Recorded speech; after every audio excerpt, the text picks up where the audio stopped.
The following is a fan-based review. Grand Blue Dreaming is owned by Kenji, Inoue, Kimitake, Yoshioka, and Kodansha. And maybe someone else, I don't know. Please do not copy the people in this video as it would probably kill you. Spiritus is 96% alcohol and should not be drank in the way these idiots do. Oh, and please support the official release. Imagine you're getting ready to start your new life at college. Going to a beautiful university by the beach. Your uncle is letting you stay at his diving shop. As you look around, you see a beautiful woman that takes your breath away, yet seems strangely familiar. The sound of the ocean waves, the shining rays of the sun. This is the start to your new life. You open the door to the diving shop, excited to face the new adventures of your adult life. Only to open up to this. This is gonna be fun. Welcome, friends. I'm Merlin with a Y, a certain famous wizard's less talented but more attractive cousin. And I'm here to talk about one of the most criminally underrated manga I've ever read. This series is like alcohol. Just a little bit, and you'll laugh your ass off, then wake up somewhere unfamiliar, completely butt-ass naked. That's right. I'm talking about Grand Blue, or Grand Blue Dreaming for the English translation. This is one of my favorite comedy manga of all time, but it's not just a manga. With both an anime and a live-action movie, this is one of the few comedy mangas where every adaptation I've found has been pure gold. Comedy gold. This is one of the few comedy mangas that can actually make me laugh. Not breathe slightly faster or kinda smile, but genuinely laugh. To the point that when I read it in public, which I probably shouldn't do, I have to purposely stifle my laughs to not draw any attention. And I don't always succeed. Let me introduce you to a world where shamelessness is a state of being. Clothing is optional, and the water is flammable.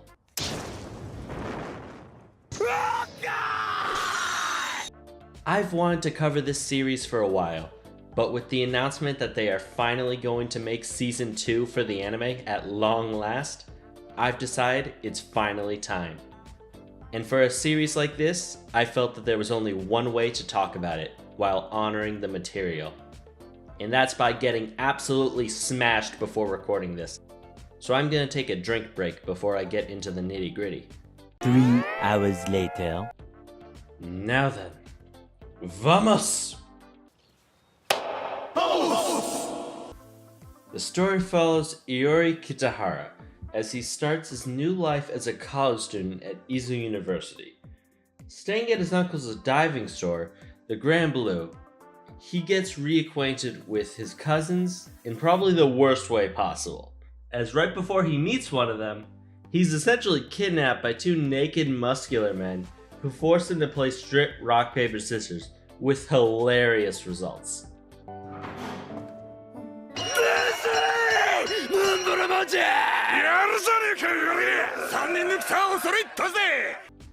Yeah, not the best first impression, but that's okay.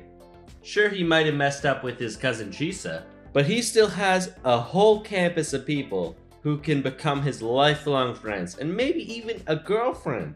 His dream college life is still within his grasp. Oh.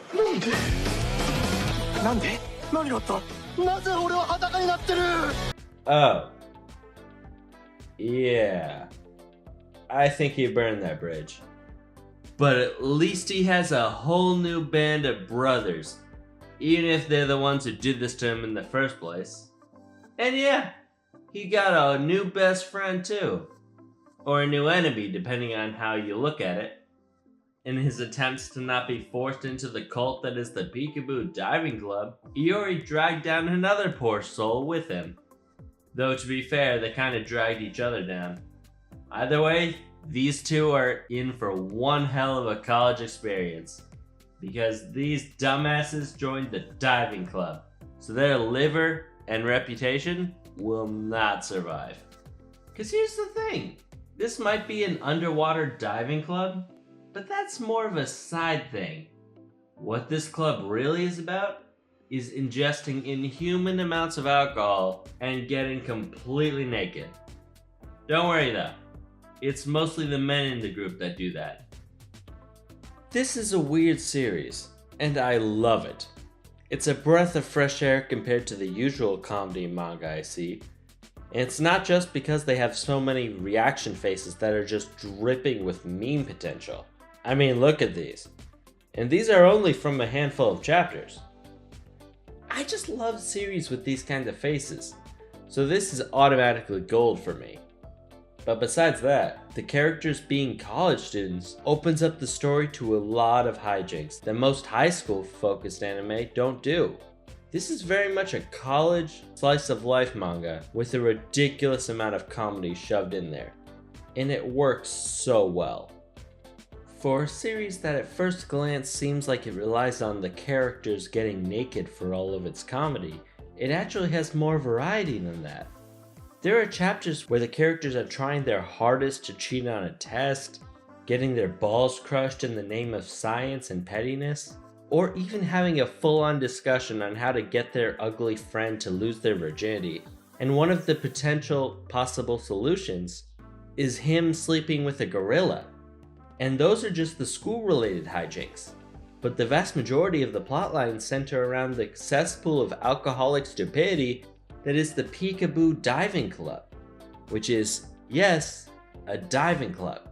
For all the drinking and stupidity, this manga shows a deep love and appreciation for diving, with Iori stepping foot into what feels like a whole new world, despite the fact that when the manga starts, he can't even swim. For a series filled with some absolute degenerate comedy, it has a lot of legitimate heart when it wants to. And those moments give honestly some of the most inspiring and down-to-earth advice that honestly I wish I heard earlier. Iori came to college looking for new experiences, but the moment he was offered one, he turned it down because he couldn't swim, and used that as justification not to try. But it's not about whether he can or can't swim. What matters is whether he wants to or not. Because in the words of one of the alcoholic muscle men, if all you ever choose to do are things that you can already do, then nothing is ever going to happen. The only thing that matters is whether or not you have an interest in doing it. This manga perfectly captures the feeling of falling in love with the hobby, or stepping into what feels like a whole new world, and just wanting to experience more. Be it the ups and downs, Iori's gonna experience it all, and he's gonna have a very strange group of friends to experience it with him. A big draw for the series is its eccentric cast of characters that play off each other so well. Sure, there are plenty of jokes and moments that I remember like it was yesterday, but it's the eccentric cast of characters that make me love this series the way I do. This giant group of alcoholic idiots are simultaneously one of the most supportive and destructive friend groups I've ever seen, and I love it.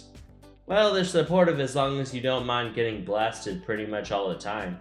The Peekaboo Club will make you an alcoholic, and probably a stripper, unless you're a woman. In which case, you don't have to kill your liver and strip naked, unless you want to. These psychos share with each other experiences that change their outlooks on life, give each other support and care for each other. But they also assume the worst of each other, put each other through literal torture, and genuinely look at each other in disgust at times. This isn't some found family bullshit. These are a bunch of dysfunctional, dishonest, alcoholic, perverted, opportunistic, exhibitionist college students, and they are simultaneously the kind of friends I wish I had and want nothing to do with. But hey, if you don't mind destroying your social life, having hangovers be your default state, and have an aversion towards clothes, then this is the club for you. So let me introduce you to the people whose names will fill the future liver transplant list. I get the feeling they're all gonna be on that eventually. Starting with the main character, we have Iori Kitahara. While he starts the series as a relatively normal first-year college student, It doesn't take long for the club to corrupt him into another binge-drinking nudist. While he is a pretty big pervert, he's not nearly as annoying as other perverted characters in anime, mainly because he actually has basic self-control. Don't get me wrong, he's a perverted bastard, but there are multiple times where he's given the opportunity to lose his virginity and he outright refuses. If there's one thing I can say about Iori, it's that he's genuine. He might be a scumbag, but for all his flaws, he's someone who truly loves his friends and has learned to be open about new experiences. He might make fun of his friends constantly, but if someone outside their friend group does it, then there will be hell to pay. Sure, he's incredibly petty and a complete idiot, and perverted, but he's also kind, compassionate, and unafraid to make an ass of himself to help a friend. He's a scumbag with a heart of gold, or a piece of shit with a diamond lodged in there. Either way, he's a fun character that I can't help but root for. Next up is Iori's best friend and fellow first year, Kohei Imamura, an obsessive otaku who embodies some of the best and worst aspects of Weeb culture. Imamura is someone with a genuine love for what he does. He doesn't care about what other people think about him or his hobbies. He knows what he loves and no one can take that from him. His passion for all things anime is something I can really respect. But on the other hand, he also embodies some of the worst traits of otakus as well. Still, he's an entertaining weeb that, while at times a bit much, he's also a character that I relate to far more than I should. There's something relatable about a guy who's unpopular with women despite being considered incredibly handsome in the series, purely due to his personality and interests. After all, I might be so gorgeous that even bards look at me with envy, but it doesn't change the fact that my personality is garbage. Despite his unfortunate flaws, he's still a hilarious character that I can't help but respect, be disgusted by, and relate to. But speaking of gorgeous people with terrible personalities, next up is the main love interest, Chisa Kotagawa, the main character's cousin. Yeah, don't think about it. She's a serious stone-faced girl who doesn't really participate in the rest of the group's idiocy, but still has her own quirks. Her temper can get the better of her at times, and her vindictiveness is honestly impressive at times. She's often the one who punishes Iori and the rest when he does something particularly stupid and deserves it. However, she does have one thing that defines her above all else: a deep love and appreciation towards diving and the ocean. Her face might seem like it's made of stone 90% of the time, but when she's diving or even doing anything remotely related to diving, she shows her softer side, and we can see the pure love and passion she has for it. She has more passion for diving than most people have a will to live. The ocean is like a scumbag boyfriend. It's the most important thing in her life. She spends all her money on it, and all her friends have had a turn with it, but she loves it anyway because it makes her wet. Despite her aloof and often rough personality, she's also one of the kindest members of the group. She can be very perceptive at times, and if she sees that someone is having a hard time, she'll do what she can to help. Though she's a bit awkward and isn't always successful. But most of all, at least according to Iori, she has a great ass. Speaking of a great ass, Nanaka Kotagawa, Chisa's big sister. Nanaka is the sweet, nurturing mother hen to the group. While much like her sister, she doesn't really go along with the intense drinking and partying that the rest of her clubmates do, she also doesn't have that same disgust that Chisa sometimes shows. Altogether, she seems like any man's ideal woman. Sweet, caring, beautiful, and with a lot of patience. She has one problem though. She's an intense siscon. What? Did you expect someone in this manga to not be a weirdo? Have you been listening at all? She very well might be the most perverted character in the series. The less said about her fantasies, the better. Don't let her pretty and sweet exterior distract you from being quite possibly the craziest character in the cast. But speaking of perverted, we have Best Girl, Azusa Hamaoka, a bisexual disaster who has a crush on two different people, yet is still single. I hate how much I relate to that. She's one of the only female characters that actively participates in the rest of the club's drinking and stripping, much to our delight.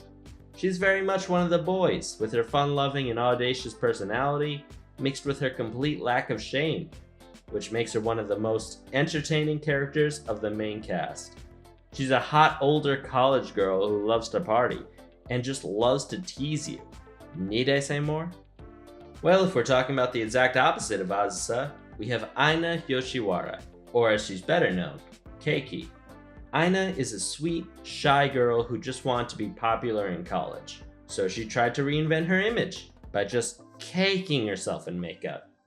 Yeah, that's probably didn't have the effect she hoped it would, with the heavy makeup and the way she kinda gets messy when she gets confident. Yeah, at least she made friends in the diving club. Aina is the voice of reason in the club, the one person who hasn't been corrupted by everyone else's stupidity, and isn't used to it. As such, she's usually the straight man in a lot of the comedy, but when she lets loose, may God have mercy on your soul. And finally, we have Kotobuki and Tokita.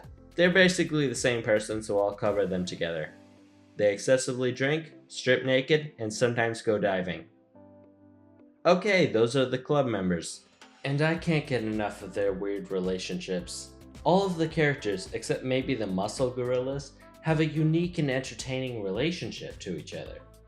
Despite being at each other's throats for the most basic stuff, Iori and Kohei have a strange friendship that feels weirdly real, rather than being the ever-supportive power of friendship Yu-Gi-Oh type friend group. It feels like a real friendship, with plenty of making fun of each other and insults that you wouldn't say to your worst enemy. Even less developed friendships still have their moments, like when Nanaka finds out that Iori is attracted to her. Nope, no more. We get it. Moving on. And as such feels awkward around him, until they're able to talk it out. And it's not just the Iori-centered relationships. Aina and Kohei have a hilarious dynamic and friendship, with them both trying to be supportive to each other. Keyword, trying. Then there's the dynamic of the older members of the club, who have had years of memories together and as such have a deep understanding of each other, but also have their own complications and baggage as a result of that. And plenty more where that came from. There are a bunch of characters outside of the club who are just a treat to see interact with our resident weirdos. Though that does remind me of the one thing that holds this manga back in my opinion, besides the well of toxicity that is Iori's out-of-club friend group. And that is the choice of romantic pairing. For the most part, there's only one romantic pairing that I have an issue with, but it's the main one, so that's not good. From the very beginning, it's very clear that the author wants Iori to end up with Chisa, which I, and many other readers, are not a fan of.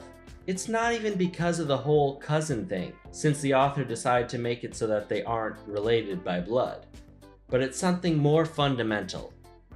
These two don't have enough romantic chemistry. Sure, their dynamic is fun, with them having a guy who wears his heart on his sleeve, with a girl who doesn't express herself, but it really doesn't feel like enough. Throughout the series, there are multiple characters who develop feelings towards Iori, because obviously it's anime, and most of those characters have more chemistry with him than Chisa. I can think of one character in particular who matches his freak perfectly, and I can't get enough of their dynamic. But it just rings hollow when you know that the author is going to pair him up with the girl who just doesn't feel compatible. Iori is a shameless pervert. Meanwhile, Chisa gives off asexual vibes. I just can't picture them working together as a relationship, despite the fact that they're technically in one for most of the series. It's a fake relationship due to shenanigans, but you see my point. This ship is the one thing about this series that really annoys me. Once again, besides these fucks. But this video is already getting a bit too long. My point is though, that even if I'm really not a fan of this one particular choice, it's still a single drop of mediocre in an ocean of peak entertainment. I love Grand Blue. It was one of my favorite anime for the longest time, and if there's any comedy manga that deserves to be talked about more, it's this. Underneath all the drinking, stupidity, and weirdness, there's a heart to the series that, to me, hits close to home. The idea that you need to break out of your comfort zone and be less concerned about what you can't do and more concerned about what you want to do, that the only person that's holding you back from having incredible experiences that you will remember for the rest of your life is you. Sure, these guys are laughingstocks who make an ass of themselves all the time, but they're having fun. I can confidently say that out of everyone in that university, these guys are having the most fun. And that's inspiring. There are so many things about this series that I love and take inspiration from in my own life, and I hope others can as well. But these are just my thoughts, and I hope you'll check this series out and tell me what you think. Let me know if you want me to cover the live action or the anime. I'd love to have an excuse to keep drinking. Thank you so much for watching till the end. Please like, comment your thoughts, and subscribe. I'm Merlin with a Y, and thank you for listening to this old man ramble. Now I'm gonna go figure out how to edit this video with a hangover. And maybe get some Popeyes or something, I don't know.